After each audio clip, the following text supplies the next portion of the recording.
barnaamijkii dhaqanka iyo hiddaha ee laanta af Soomaaliga ee VOA-da.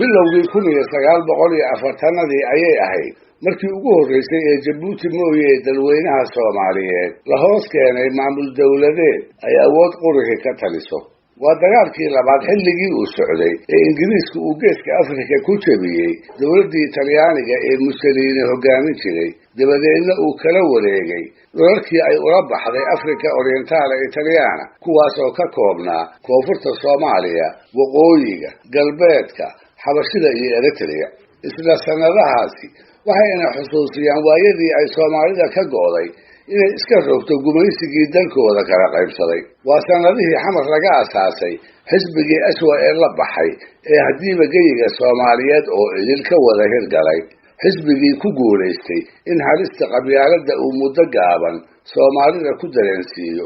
una tuso inay tahay sababtii iyada iyo dhulkeedaba loo gumaystay. si kastaba ha ahaatee, dhammaadkii dagaalka kadib waxaa Soomaaliya si xoog leh uga socday laba doodood oo ay kala wateen xoogagii gobonnimo doonka oo xisbigaasi uu hormuudka u ahaa, iyo dhinaca kale oo ahaa Talyaani kaashanaya ururo Soomaaliyeed la dagaalanka xisbigana uu isagu u samaystay. dooda leegadu waxay ahayd Soomaalidu inay dawladnimo u bisishahay, gobonnimo iyo midnimo waxaan ahayn inaysan dhaga u lahayn, sidaa darteedna aysan ogolayn Talyaani iyo Ingiriis tooni inay kol dambe u taliyaan. Talyaaniga iyo Soomaalida ku jaalka ahaydse waxay ku doodi jireen Soomaalidu inay ka kooban tahay tolal isku col ah oo mar walba ay xabaddu isugu jirto, sidaas awgeedna aan mudnayn inta dawlad loogu dhawaaqo inay ismaamusho. dacwigaas gumaysiga iyo gumaysi kalkaalka waxay leegadu kaga hortagi jirtay baktiinta colaadihii tolalka ka dhex dhici jiray.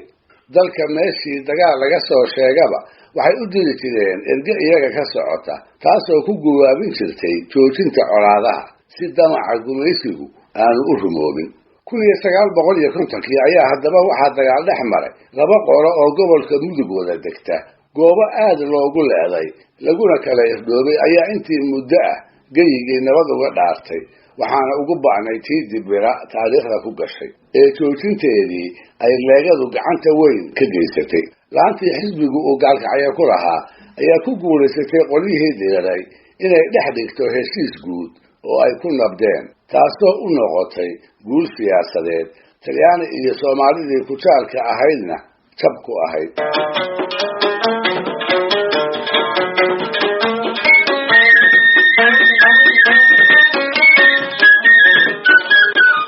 dadku se kolba wacadkii la dhigto ma wada maamuusee, waxaa jiray dhinacyadii la heshiisiiyey rag ka mid ahaa oo ka samriga ah hebelle ay isxigeen oo dagaaladii hore dhacay lagaga dilay. dabadeedna goor ay fii tahay ayaa dhalinyaro caraysan oo ardoonii istaabatay. cabbaar kadibna meel gaalkacyo agteeda ayay ku gowraceen laba nin oo u dhashay qoladii ay ciilka u qabeen asii dhowaanta uu xisbigu wacadka u kala qaaday. leegaduba ha ugu daraatee waxay ahayd dhacdo wixii samaha jeclaa ay ka gubteen. dabadeedna labadii nin markii in la dilay la ogaaday ayaa waxaa gebiyey nin ka mid ahaa kooxihii leegada ka dhanka ahaa, kaasoo malaha istusay dhacdadaasi inay magaca xisbiga aad u waxyeelayn karto, isaguna inuu ku digtaa ay u eg tahay. wuxuu ahaa gabay madaxdii leegada uu dareen xumi ka galay, burburkii heshiiskana uga daraa. maxaa yeelay dilka dambe iyo isaguba waxay ku soo beegmeen xoghayihii guud ee xisbigu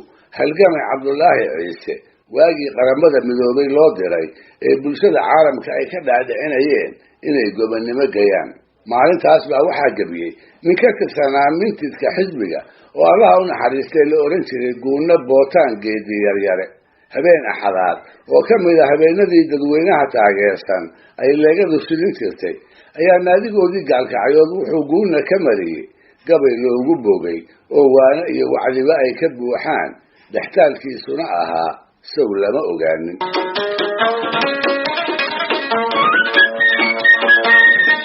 Guunna wuxuu gabaygiisa ku bilaabay canaan iyo dhaliil isuwan oo Soomaalida guud ahaan ula jeeday marka xigana maanyari iyo diingaabi ayuu ku tilmaamayaa isagoo cuskanaya walaalkood qurgooyadiisu siday ugu fududahay mar kalena abaarihii iyo roob la'aantii markaas lagu sugnaa ayuu sabab uga dhigayaa aarsi eebe marba dhiiggii dadkiisa haddii ay bannaysteen wuxuu yidhi aqligeeda Soomaalida eedda weligeedi iyadoo arkaysay dishaa aabbihii dhalaye maxaawo iyo aadan bay ku ismanaayeen goortii jannada loo amriyo ubaxa laacaya ikhtilaafka waatay dhigeen odayadeennii maantana amuur baa dhacdiyo amarro waaweyn niman baa iblis duubsado ooda loo rogay idil iyo wataa la isku jabay idilkii daaroode dabka ololi iyo qaacu waa aqaladoodii onkad iyo hilaac iyo waxaa aaran lala waaye abaartiyo waxay noogu wacan oonka nagu raagay waxa eber ka dhigay xoolihii ariya geeliiba waa uquubadan geysanay iyo abigii dhacayb nin waliba u aar buu isyidhi ina adeerkaaye la ilow ilaah iyo wadkii uunka layn jiray kol haddaan armaatiga dhiciyo aala tuman weynay oon abad kurteen wadanahaan kala adkaan weynay itaaliya inaan xoog la arag saw lama ogaanin abidcaalinkood reerihii la ibtilaynayo ilaahay wuxuu necab yahay ku isticmaalaan kor haddaan islaamka iyo kufriga kala aqoon weynay oo axadba axadkii uu rabay eega kala gooyay aafaa samaawiga dhici saw lama ogaanin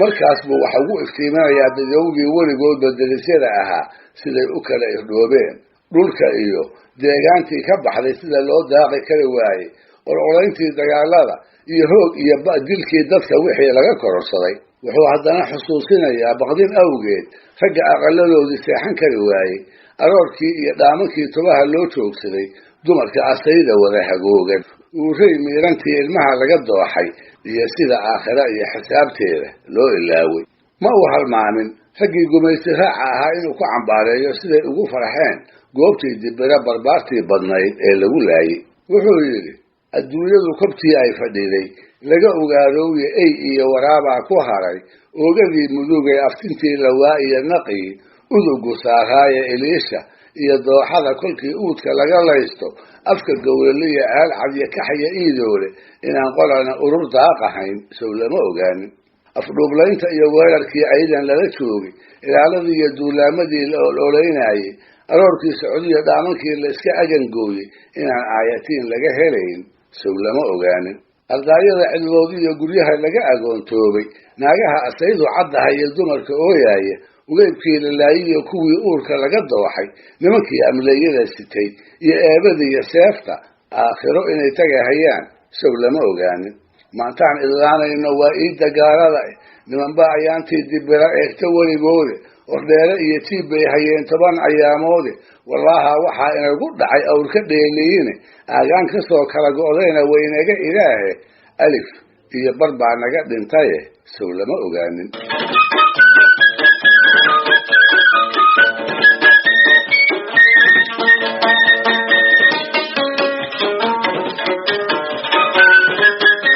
dambaystii wuxuu guuna Soomaalida dagaalamaysa ka doraamanaya haddii aanay waanadiisa wax ku qaadanayn in bal colaadda ay hakiyaan inta Cabdullaahi Ciise uu qaramada midoobe ku maqan yahay qadiyada gobonimadana uu kaga doodayo markaas buu yiri waxba arartu ila dulkeena waxaan ku soo ooday abti iyo adeer iyo la noqoy heero waaweyn inamaha la kala guursado la iskuna ahaay idilkeedba Soomaali waa uliya diirkeede allahiin hadduu alla yahay aayar kala jooga istantiibadan xiranay iyo dhaartina adkeeya haddaydnaan idabdarrada iyo fidnada idinku daynaynin Cabdullaahi uuna jirayaan lagu abaarin istiqlaalka noo soo baxayna dirista USan asligaad ku dhalateen ayaan la idinku adoonsan buu yiri wuxuu guulna ka baqaayay haddii mudug ay dirtu ka sii socoto in xutooyinka gumaysiga la qaadan doono kuwa wadaniyiintana dhagaha laga furaysan doono waa 5 gu ka hor muxuu indheergalad ahaa dhagaystayaal barnaamijkii dhaqanka iyo hiduhu maanta halkaa haynoo joogo waa inoo toddobaadka soo aadan iyo ku lamida hadduu eebba idmo